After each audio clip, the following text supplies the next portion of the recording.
네, 지난 시간에 이어 강의를 계속하겠습니다. 지난 슬라이드에서 우리가 지금 압력에 대해서 다루고 있습니다. 그래서 중력이 작용하는 방향으로 압력의 변화가 발생한다에 대해서 얘기를 했는데, 사실 이게 꼭 중력이 작용하는 방향이 아니더라도, 예를 들어 물이 가득 찬 원통을 이렇게 회전할 때 공면이 발생하는 것처럼 사실은 어떤 합력의 방향, 중력의 방향, 뭐 멈춰 있는 유체 같은 경우에는 중력의 방향이 되겠지만, 움직이고 있는 유체 같은 경우에는 합력의 방향으로 압력의 변화가 발생한다. 이것을 한번 관계식으로 한번 찾아보겠습니다. 우리가 중력이 작용할 때 물의 깊이 10m당 뭐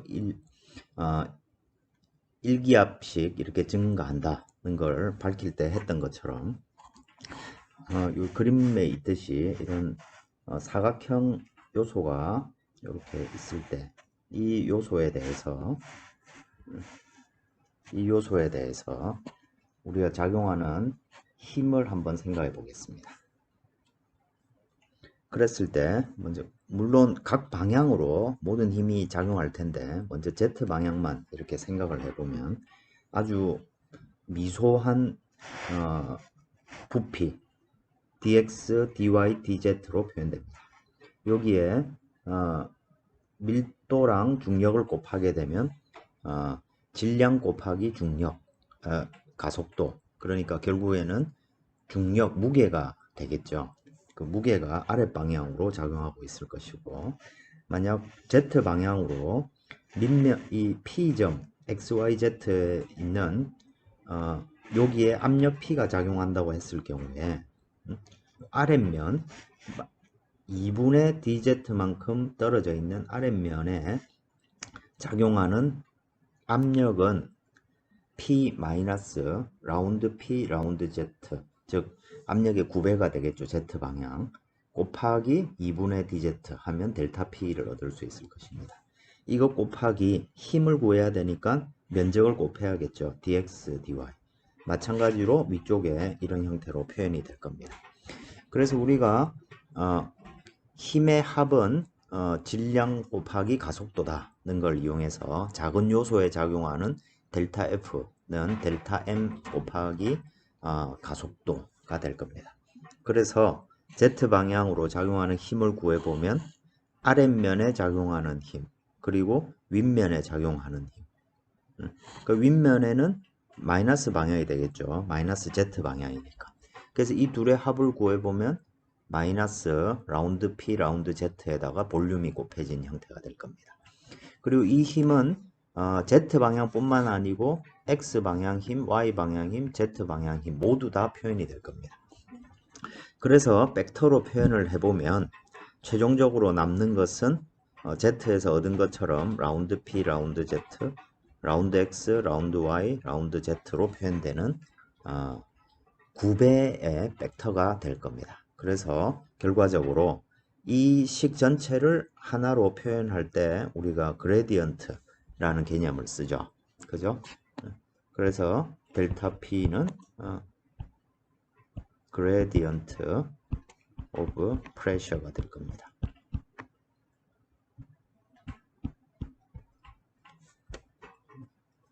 자, 그래서 아주 명쾌하게도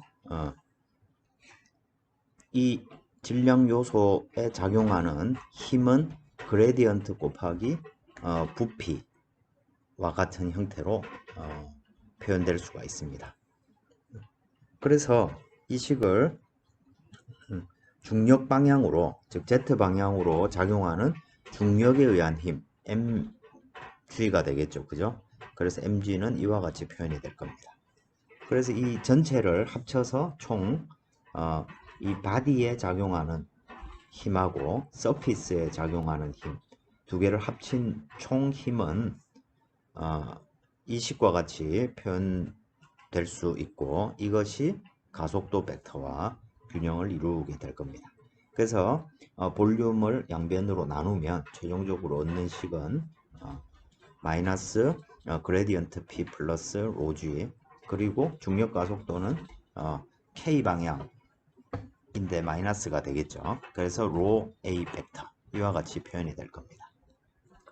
그래서 이 유체가 만약 움직이지 않는 문제, 움직이지 않는다면 가속도가 0이니까 결과적으로 압력의 변화, 그레디언트 P는 중력의 방향으로 작동하게 되겠죠. 그래서 우리가 앞에서 물에 대해서 한 것처럼 만약에 A가 0이다 라고 하면 그레디언트 P는 마이너스 로 G K 벡터가 될 겁니다. 그럼 가속도가 작용하는 문제, 우리가 유체역학에서 했듯이 가속도가 작용하는 문제는 뭐 두 가지 문제가 있었죠. 어떤 컨테이너가 이렇게 있을 때 여기 차가 컨테이너를 싣고 갑니다. 물이 있습니다. 그리고 만약에 이 안에 들어있는 물이 이렇게 기울어져 있다 라는 얘기는 압력이 작용하는 방향이 이 방향이라는 얘기입니다. 그레디언트 P. 왜냐하면 공기의 대기압은 일정하니까요. 그게 작용하는 방향으로 압력이 있을 것이고, 그러니까 결과적으로 이 합벡터 A의 방향이라는 것은 중력 가속도와 이 유체에 작용하는 가속도의 마이너스 방향이 되겠죠. 그레디언트 P는. 그래서 이게 마이너스 A 벡터고 이게 중력 가속도의 벡터가 될 겁니다. 또 하나의 사례가 이런 거죠. 원통이 이렇게 있고 중심축이 이렇게 있습니다. 그럼 여기에 물이 처음에는 움직이지 않는다면 팽팽하게 있을 텐데, 만약에 얘를 회전을 시켰을 때, 오메가로 회전을 시켰을 때 이 물 요소에 작용하는 힘은 어떤 게 있습니까? 먼저 중력이 있을 것이고 G의 방향이 있을 겁니다. 그리고 또 하나 뭐가 있습니까? 원심력이 있죠. 그죠? 어떻게 표현됩니까? 로 R 오메가 제곱으로 표현되는 원심력이 있을 겁니다. 그래서 이 두 개의 구심력 방향 벡터를 고려하면 결과적으로 압력 구배의 방향은 이쪽을 향할 테고, 거리가 멀어질수록 가속도가 크니까 요 면의 기울기도 점점 커져서 왜 포물선의 형태를 가지게 된다라는 게 있을 겁니다. 그래서 다음에 적절할 때 퀴즈를 볼 텐데 이 두 가지 문제에 대해서 여러분들 유체역학 책을 보시면 설명을 할 수 있게 될 겁니다. 그래서 이런 사례들을 생각을 하면 이게 멈춰있는 유체 또는 등가속도 운동을 하는 유체에 대해서 우리가 이런 예제를 들었는데, 실질적으로 이거는 어떤 흐름을 가지는 유체에 대해서도 우리가 생각해 볼 수 있는 얘기입니다. 즉 무슨 말이냐면 압력의 구배가 있는 곳에서 어떤 힘이 작용하고 있다는 증거가라는 얘기죠. 힘이 작용하면 압력의 변화가 발생한다. 이건 유체역학을 해석할 때 매우, 물론 딱 정확하게 뭐 표현되지는 않을 수 있지만 압력의 방향을 우리가 압력 구배의 방향을 생각하면 그 방향이 힘이 작용하는 방향이다 라고 이렇게 러프하게 설명할 수 있을 것입니다. 이 압력을 이제 넘어서 이제 면에 평행하게 작용하는 쉬어 스트레스를 생각해 보겠습니다. 이 쉬어 스트레스는 주어져 있는 이 식과 같이 유체에 존재하는 점성계수의 속도의 구배, 그러니까 아주 단순하게 2차원에 대해서 u 방향 속도만 x 방향 속도 u만 있을 경우에 이렇게 표현되는 것이고, 실제로 아주 x 방향의 변화도 있을 수 있고 v 즉 y 방향 속도의 변화도 있을 수 있겠죠. 원래 실제식은 매우 복잡합니다. 근데 결론적으로 보면 이 shear 스트레스라는 것은 비례하는데 뭐에 비례하냐면 rate of shear strain, 왜 shear strain의 변화라고 표현을 하는 것일까요? 그거에 대한 설명이 여기에 있습니다. 우리가 재료역학 이런 거 할 때 strain의 정의를 뭐로 배웠습니까? 여러분들 재료역학에서 이런 막대기가 이렇게 있을 때 여기에 어떤 힘이 작용합니다. 이 면적에 F가 작용합니다.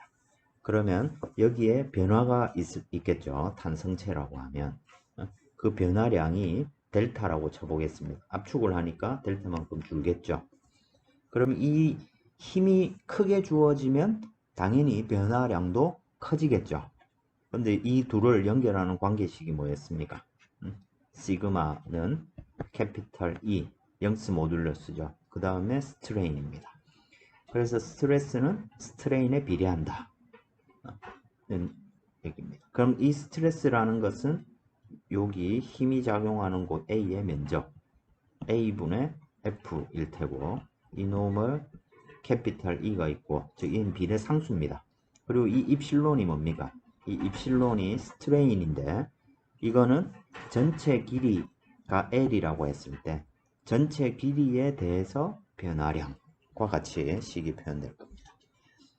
근데 고체는 힘이 작용하면 자기의 형상을 변화시킨 후에 그래서 변형시킨 후에 힘과 균형을 이루는 곳에 멈춥니다. 근데 유체는 결코 멈추지 않죠. 예를 들어 제일 위에 있는 그림처럼 어떤 두 개의 픽스드 플레이트 두 개가 있고 아랫면은 고정되어 있습니다. 근데 윗면에다가 내가 어떤 힘을 가해 가지고 꼭 우리 수영장 같은 데서 킥보드 같은 거죠. 킥보드 같은 걸 놓고 이렇게 당깁니다. 그러면 유체와 그 킥보드가 붙어 있는 윗면 여기에 유체의 속도는 이 킥보드가 움직이는 속도와 똑같겠죠. 왜냐하면 즉 점성이 있으면 거기에 미끄러짐 없이 붙어 있게 됩니다. 그래서 속도와 같게 될 겁니다. 그리고 이 힘이 작용하면 얘는 변화하는 정도, 즉 얼만큼 유체가 움직였는지는 알 수 있어도 이놈이 어딘가에 멈추지는 않는 거죠. 그래서 우리는 이 변화량, 스트레인을 시간의 율로, rate of strain으로 표현해야 될 것입니다. 그걸 표현하는 정도를 우리는 요 각도의 변화로 표현을 하게 됩니다. 델타, 베타로 표현하게 됩니다. 그래서 이런 요소들, 즉 어떤 힘이 작용해가지고 델타 A만큼 움직였을 때 거기에서 요 각도의 변화, 델타 B는 탄젠트로 표현될 수 있겠죠. 그래서 B분의 델타 A와 같이 표현될 테고 탄젠트 델타 베타랑 매우 어떤 작은 순간을 생각하니까 그 경우에는 그냥 델타 베타로 표현할 수 있을 것입니다. 그러면 여기서 델타 A는 뭐겠습니까? 판이 움직인 거리죠. 특정한 시간 동안. 그래서 판의 움직이는 속도 U에다가 시간 변화량을 곱한 양이 될 테입니다.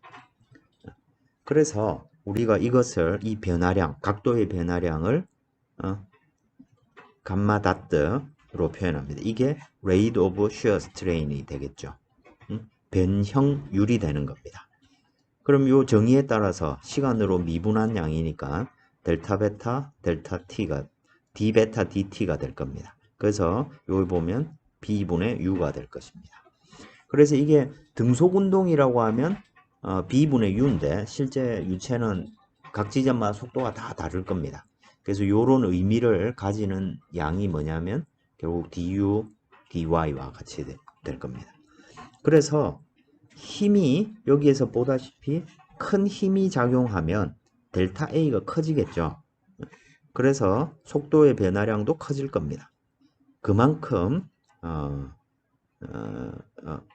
스트레인의 발생률이 커진다는 얘기고 그 얘기는 큰 힘으로 유체에 힘을 주고 있으니까 그놈이 shear 스트레스랑 비례한다 라는 관계식을 찾아낼 수가 있겠죠.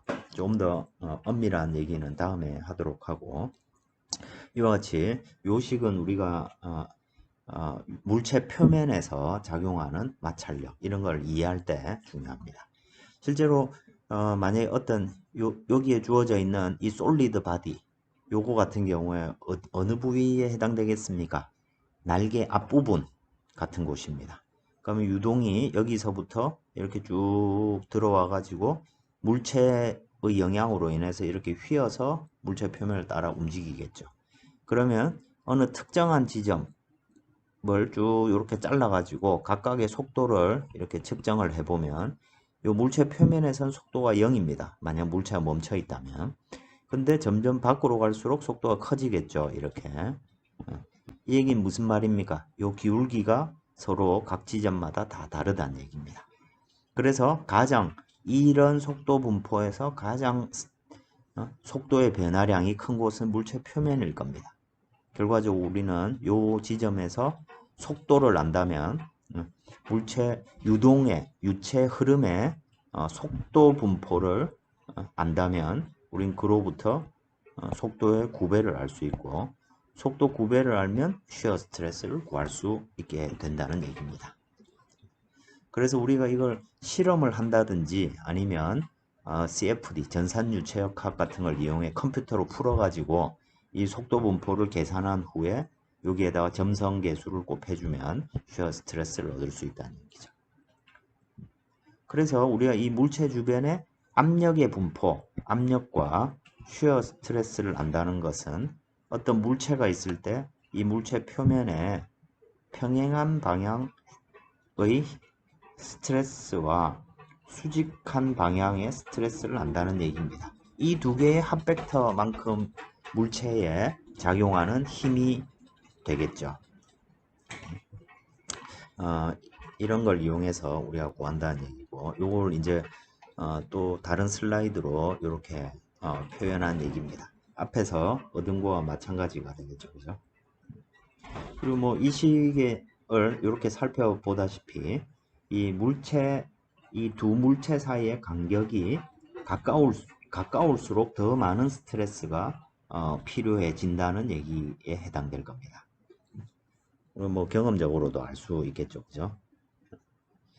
그리고 쉬어 스트레스 이 그림은 실제로 오일, 워터, 에어에 대해서 rate of deformation, 즉 rate of shear strain을 계산해 보면 du, dy하고 shear stress가 서로 비례한다는 것을 알 수 있겠죠. 그리고 이 둘 사이의 슬로프를 우리가 점성이라고 부릅니다. 그래서 보다시피 똑같이 변형이 일어났는데 더 많은 똑같은 변형이 일어났을 때 더 많은 스트레스가 작용하는 것은 오일이다. 이건 우리가 경험적으로 알 수 있죠.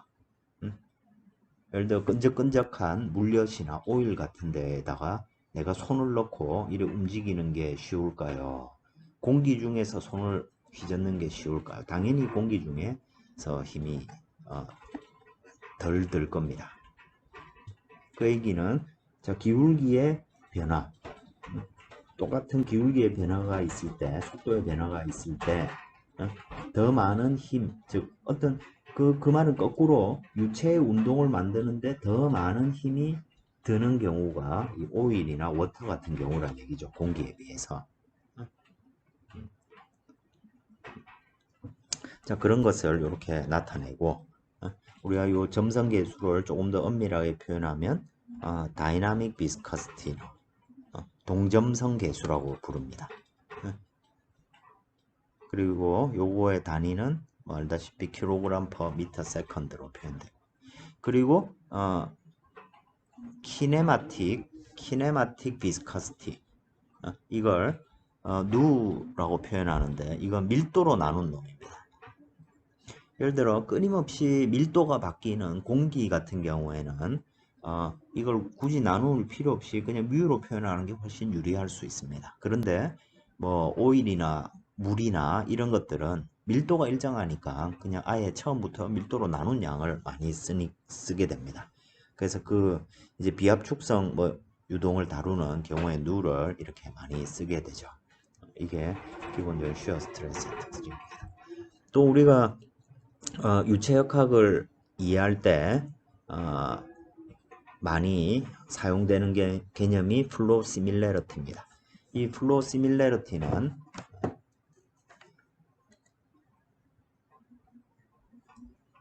다이나미컬리 시밀러 하다. 이건 무슨 말일까요? 예를 들어 이 similarity는 사실 이 풍동 실험이 가능하도록 하는 근본적인 이론입니다. 자, 우리가 풍동에서 비행체의 양력, 항력 이런 것들을 계산하기도 합니다. 만약에 근데 실제 비행체는 예를 들어 큰 대형 항공기 같은 경우에는 날개 길이만 해도 수십 미터죠. 그놈의 하중을 아는 게 우리가 목적인데 그거의 모형을 만들어서 똑같은 형상 닮은 꼴을 소형으로 만들어 가지고 풍동에 넣어서 그 풍동의 결과를 가지고 원래 형상의 공력을 계산할 수가 있습니다. 그건 유사한 문제, 특정한 조건만 맞추면 우리가 작은 모형, 닮은 꼴의 작은 모형을 이용해도 유사한 결과를 얻을 수 있다는 얘기가 되겠습니다. 그래서 어떤 물체나 바디나 솔리드 바운더리를 가진 물건들은 geometrically similar, 이게 닮은 꼴이라는 얘기죠. 기하학적으로 유사하고 그 다음에 similarity parameters are the same for both flow. 즉 유체의 특성을 나타내는 파라미터들, 대표적인 게 레이놀즈 수하고 마크 넘버입니다. 그래서 저속인 경우에는 이 마크 넘버도 별로 의미가 없는 상태고, 즉 무슨 말이냐면 기하학적으로 유사하고 레이놀즈 수가 서로 닮은 같은 값을 가진다면 그로부터 얻어지는 공력 계수들, 무차원 수들은 똑같은 값을 가지게 됩니다. 그런 원리, 그걸 이제 flow similarity라고 부르는데, 그런 원리를 이용해서 우리가 힘을 얻게 된다는 얘기입니다. 예를 들어 한 물체는 직경이 D1이고 또 한 물체는 직경이 D2입니다. 그러면 원형이니까 닮은 꼴이죠. 그러면 만약에 내가 원하는 건 이 큰 물체에 힘을 얻고자 하는 것인데, 이 작은 물체를 측정해 가지고 만약에 우리가 큰 물체의 하중을 예측하고 싶다라고 하면 무엇을 맞추면 된다는 얘기입니까? 레이놀즈 수를 맞추면 된다는 얘기입니다. 자, 레이놀즈 수는 뮤분의 로 VL일 겁니다. 그래서 요 첫 번째 놈의 레이놀즈 수 1번은 뮤분의 로 V1 L1이라고 둘 수 있고, 두 번째 놈은 레이놀즈 수가 뮤분의 로 V2 L2라고 둘 수 있습니다. 실제로 고속 유동이 되면 밀도도 달라지는데 그건 생각하지 않겠습니다. 그럼 쉽게 말해서 이 두 개가 같은 값을 가지려면 어떤 조건을 만족해야 될까요? V1 L1 하고 V2 L2가 된다는 얘기죠. 근데 이 L2 길이 척도에 해당되는 놈이 직경이겠죠. 기준 길이니까. 그래서 이 놈은 V2는 V2 곱하기 L2가 D2에 해당되니까 이 놈이 4D1이 될 테고, 이 놈은 V1 D1이 될 텐입니다. 따라서 이게 충족이 되려면 V1은 4V2라는 얘기입니다. 그래서 우리가 이 큰 물체에 대해서 물체의 사이즈를 줄였기 때문에 결과적으로 작은 물체에 대해서는 실제 우리가 관심 있는 속도에 비해서 4배가 되도록 풍동장치를 설치해 가지고 측정하게 되면 레이놀즈 수를 맞추게 되고, 거기에서 얻어지는 무차원 수들, 예를 들어서 양력 계수라든지 항력 계수, 이런 값들은 서로 동일하다는 얘기가 되겠습니다. 이게 이제 유체역학의 아이디어겠죠. 조금 전에도 얘기했지만 무차원 수들, 앞에서도 힘이 같은 게 아니라 공력 계수들, CLC1 같은 무차원 수들이 이렇게 같다는 얘기고, 그러면 그걸 이용해서 서로 변환할 수 있다는 얘기입니다. 그래서 이제 그런 것들을 좀 더 증명할 수 있는 것들이 디멘저널 어널리시스입니다. 이 유체역학에서 했던 얘기입니다. 그래서 마지막에 있듯이 by using dimensional analysis, 실제 오리지널 문제는 simply 단순화될 수 있고 파이 theorem으로 정의될 수 있다는 얘기입니다. 그래서 이 파이 theorem을 잠깐 보자면 자, complete similarity, 완전한 상사성은 ensured, 보장된다. 어떤 경우에 all independent pi groups, 모든 무차원 수들이 모델과 프로토타입에 같을 때 그때 보장된다는 얘기입니다. 그럼 이 파이라는 거, 무차원 수의 그룹, 이건 뭐라는 얘기일까요? 예를 들어 우리가 많이 알고 있는 레이놀즈 수도 무차원수고 프로데 넘버, 그리고 direct coefficient, 마찰 개수, 항력 개수, 이런 것들이 모두 무차원수입니다. 그럼 이 무차원수들이 similarity가 존재한다면 모델과 실제 문제, 프로토타입과 실제 모델의 그 무차원수들의 값이 같다는 얘기입니다. 그걸 이제 밝히는 과정이 되겠습니다. 예를 들어서 우리가 프로토타입 카가 있고 모델 카가 있습니다. 근데 요걸 작은 실제 뭐 요즘에는 풍동에다가 실제 크기를 다 집어넣어 놓고 하는데 뭐 우리가 풍동이 큰 게 없어가지고 작은 데서 측정을 한다고 가정을 해보겠습니다. 그러면 이 자동차에 내가 지금 항력을 알고 싶다. 그러면 먼저 우리가 이 항력에 미치는 요소는 뭐가 있을까요? 그걸 생각을 해봐야 됩니다. 속도가 있겠죠. 즉 속도가 빨라질수록 항력이 커진다.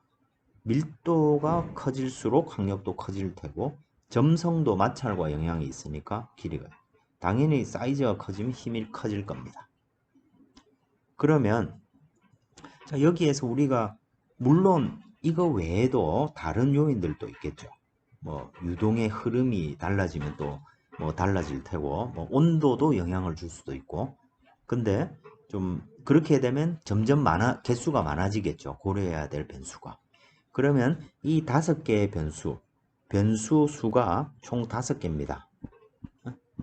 그런데 여기에 얘들 간의 관계를 짓는 차원의 수는 몇 개일까요? 자, 속도는 미터 퍼 세컨드고 밀도는 킬로그램 퍼 세제곱미터입니다. 그 길이는 뭐 미터의 단위가 되겠죠. 예를 들어 이렇게만 보더라도 결과적으로 얘들을 지배하는 무차원 수는 m은 3개겠죠. 길이, 시간, 질량, MKS라고 부르는 그런 단위입니다. 즉 차원은 3개입니다. 그래서 얘들을 한 묶음으로 표현하려면 n 빼기 m은 2, 즉 2개의 서로 독립된 무차원 수가 있다로 우리가 이해를 할 수 있을 것입니다. 그래서 얘들 간의 관계를 쭉 찾아보면 그 무차원 수가 뭐냐면 CD라는 값이고 레이놀즈 수라는 얘기입니다. 그래서 그 무차원 수들은 서로 함수로 표현될 수 있다. 그래서 항력 계수는 결국 레이놀즈 수의 함수로 표현된다는 우리가 결론을 얻을 수 있다는 얘기죠. 지금 여기서 이걸 자세히 설명하지는 않을 텐데 그 유체역학 책에 보시면 이와 같이 난디멘저널 파라미터 파이는 세브럴 다양한 여러 가지 방법으로 할 수 있는데 repeating variable 메소드를 쓸 수가 있다. 먼저 우리가 문제에서 고려하는 파라미터 수가 몇 개인지, 파라미터의 수가 몇 개인지, 그 다음에 primary dimension 몇 개인지, 그걸 알고 나면 우리가 총 n-j개, 즉 k개만큼의 무차원 수들을 우리가 찾아낼 수가 있고, 그들 간의 관계를 우리가 알면 앞에 문제에서도 뭐 이런 얘기죠. 만약에 우리가 이 실험으로 그냥 힘을 바로 찾으려면 속도의 변화, 밀도, 점성계수, 길이의 변화를 다 해야 됩니다. 예를 들어 속도의 변화 3개를 속도가 10m, 20m, 30m 뭐 이렇게 바뀌었을 때 그러면 당연히 밀도, 점도, 길이도 다 바뀔 수 있겠죠. 그러니까 총 최소한도로 총 3의 4승계의 실험을 해야 될 것입니다. 그런데 우리가 만약에 이거와 동일한 의미를 가지는 무차원수 레벨에서 생각을 한다면 레이놀즈 수만 하나, 둘, 세 개를 바꾸면 CD의 변화를 그냥 알 수 있다는 얘기죠. 쉽게 말해서 레이놀즈 수가 다른 3개의 값을 측정해 가지고 CD를 알면 우리가 1호부터 조건을 이용해서 힘을 바로 알 수 있게 됩니다. 그러니까 얼마나 간단하겠습니까? 그래서 유체역학이나 공기역학에서는 이와 같은 무차원 수들을 굉장히 많이 선호하고 그걸 통해서 우리가 문제를 간단화할 수 있다. 자, 그럼 익형 문제, 우리가 공기역학에서 다루는 익형 문제, 앞에 자동차 문제하고 비슷한데, 그럼 양력 리프트 포스를 FL이라고 부를 때 이 양력에 영향을 미치는 변수를 생각해 보겠습니다. 그러면 속도, 당연히 속도의 함수일 테고, 길이가 길면 길수록 양력이 커질 거고, 밀도가 높아지면 또 양력이 변하겠죠. 그 다음에 공기의 점성도 당연히 영향을 줍니다. 그 다음에 음속도 영향을 주겠죠. 근데 이 음속, 이 C는 음속입니다. 스피드 오브 사운드 음속이고, 음속은 어떻게 표현됩니까? 루트 감마 RT로 표현됩니다. 즉 온도의 함수죠. 즉 온도가 낮을 때랑 높을 때랑 서로 차이가 있겠죠. 그죠? 그리고 가장 중요하게 받음각 뭐 이런 것들의 요인이 될 텐니다. 근데 받음각은 그냥 라디안의 단위니까 나머지 변수들과 별 상관이 없겠죠. 그죠? 자, 여기에 보다시피 우리가 고려하는 변수는 총 7개입니다. 근데 얘들을 지배하는 프라이머리 디멘전은 뭡니까? 길이, 질량, 시간 뭐 이렇게 해서 3개일 겁니다. 그러니까 총 4개의 무차원 수들의 관계로 이 문제가 줄어들겠죠. 그죠? 그래서 그 무차원 수들을 차원을 동일하게 맞추는 방법을 이용해서 구해보면 제일 먼저 CL이라는 무차원 수가 얻어집니다. 이 무차원 수는 양력을 동합이죠. 동합과 면적으로 나눈 양이 됩니다. 이건 정말로 우리가 이번 시간에 많이 쓰는 관계식입니다. 그래서 이 CL이라는 변수는 레이놀즈 수, 마하수, 받음각의 함수로 표현될 수 있다. 그래서 실제 이런 결과를 이용해 가지고 우리가 익형의 성능을 만약에 찾는다라고 하면 그림을 이제 어떻게 그리냐면 자, 받음각에 따라서 CL이 어떻게 바뀌는지 이렇게 측정을 해보면 예를 들어서 뭐 요런 모양으로 얻었다 라고 하면 여기서 알파 CL과 알파의 변화를 나타냈습니다. 근데 이거는 단서가 필요하죠. 레이놀즈 수와 마하 수가 바뀌면 이 그래프도 바뀌게 되겠죠.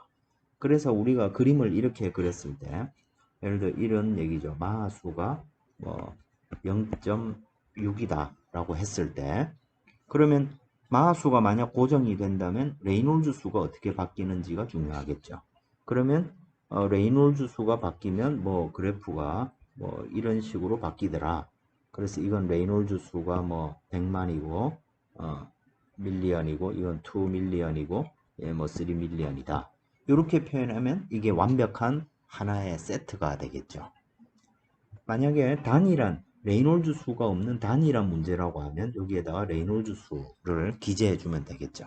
그러면 이게 하나의 완벽한 세트가 될 겁니다.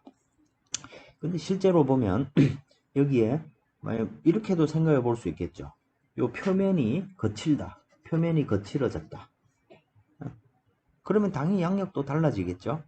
그러면 여기에 또 다른 변수가 포함이 돼야 될 겁니다. 거칠기, 표면의 거칠기. 그죠? 그러면 또 뭐 거칠기에 관한 무차원 수가 나올 수가 있겠죠. 그것처럼 우리가 이런 문제를 생각할 때 총 7개의 변수 대신 이 4개 변수 4개의 로 이렇게 간단화해 가지고 문제를 생각하니까 훨씬 쉽게 다룰 수가 있겠죠. 또 이 관유동, 어떤 긴 덕트 또는 파이프 같은 관유동 내에서 주된 관심사는 이 마찰력이 될 텐니다. 표면의 마찰력. 그럼 관유동의 예를 들자면 속도, 이 입실론이 거칠기입니다. 러프니스. 그리고 당연히 밀도, 점도, 그리고 관유동의 직경, 이런 것들이 변수가 되겠죠. 그럼 이렇게 문제 관심사를 내가 했다고 하면 총 unknown 미지수는 6개입니다. 관계를 알고 싶은 변수는 6개입니다. 당연히 차원의 수는 3개니까 결과적으로 몇 개의 무차원수, 3개의 파이스가 필요하게 될 겁니다. 그럼 그 3개를 구해보면 이게 프릭션 팩터, 그리고 그 프릭션 팩터는 뭐 여러가지 이유로 인해서 이와 같이 표현됩니다. 또 요거는 이런 의미죠. 동합을 기준으로 나타내면 2분의 로브의 제곱이 되고 4 타우 W로 표현됩니다. 4배가 되어 있다는 얘기입니다. 정의하기 나름이겠죠. 그리고 요거의 변수는 나머지 2개의 파이는 레이놀즈 수랑 요 얘기입니다. 여기에 이놈이 거칠기입니다. 표면에 얼마나 거친가를 나타내는데 요거는 보통 길이의 단위를 가집니다. 그래서 전체 D로 나누면 무차원수가 되겠죠. 이와 같이 해놓고 그러면 거칠기를 변화시켰을 때 레이놀즈 수 얼마에서 프릭션 계수가 얼마다 라고 하면 이게 또 하나의 적절한 조합이 된다는 얘기죠. 이와 같이 유체역학 문제, 공기역학 문제는 이런 무차원 수들로 많은 것들이 표현된다. 이 매우 중요한 사실이 되겠습니다. 그런 무차원 수들의 조합을 공기역학에서 많이 쓰는 무차원 수들을 나타내면 다음과 같습니다. 우리가 그 기준이 되는 것을 동압, 다이나믹 프레셔라고 부릅니다. 이게 꼭 운동 에너지랑 비슷한 거죠. 요거를 다이나믹 프레셔 2분의 1 로브의 제곱, 요 두 개가 위치가 바뀌었네요. 이거. 그러니까 요걸 기준으로 해서 압력에다 면적 곱하면 힘의 크기가 되죠. 그래서 리프트, 양력 계수는 발생하는 양력, 리프트를 동압과 면적의 곱으로 나눈 양이 됩니다. 마찬가지로 항력 계수도 드래그를 동압과 면적으로 나눈 거. 꼭 뭐 양력, 항력만이 아니고 수직력, 방향에 따라서 수직력과 액시얼 포스. 자, 얘들의 관계는 좀 이따가 다시 다루게 될 텐데 이런 얘기입니다. 날개가 이렇게 있습니다. 그 바람이 이렇게 불고 있습니다. 그러면 자, 물체를 이렇게 생각해 볼 수 있겠죠. 양력과 항력은 이 바람의 방향에 수직한 힘이 양력과 수평한 힘이 항력입니다. 근데 꼭 바람의 방향을 가지고 생각하지 않고 이 축, 즉 리딩 엣지와 트레일링 엣지, 선두와 뒷전을 이은 중심선이죠. 이 선의 수직한 방향의 힘은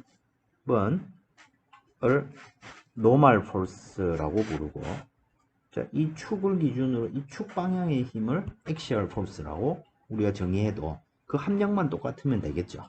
그죠? 그렇게 한 양이 노멀 코에피션트, 액시얼 포스 코에피션트입니다. 그리고 모먼트 코에피션트. 모먼트의 단위는 힘 곱하기 거리니까 뉴턴 미터일 겁니다. 그러면 이놈을 무차원화 해주려면 이것도 좀 틀렸네. 자, 노멀 코에피션트는 S 곱하기 코드의 길이, 기준이 되는 코드의 길이가 이렇게 곱해져야 되는 것이죠.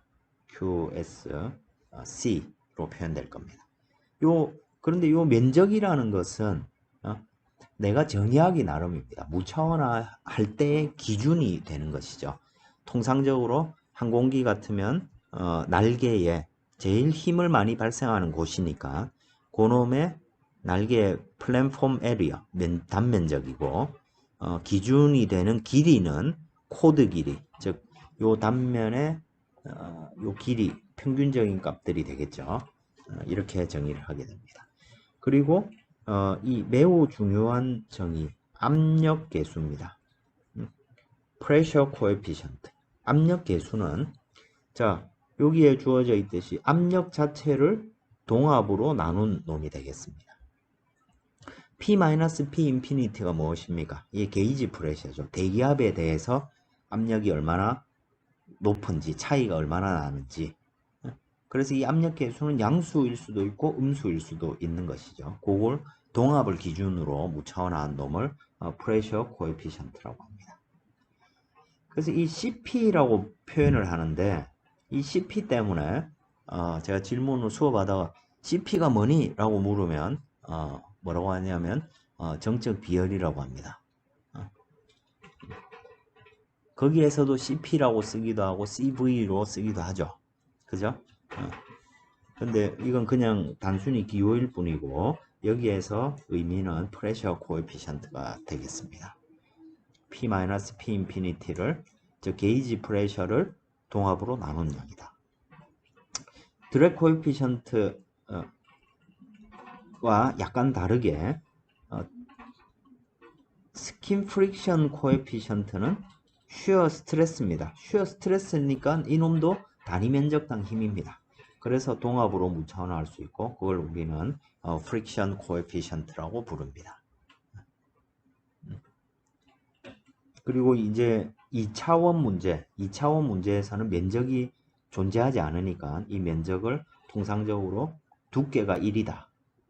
뭐 이렇게 생각해서 코드 길이로 기준을 삼기도 합니다.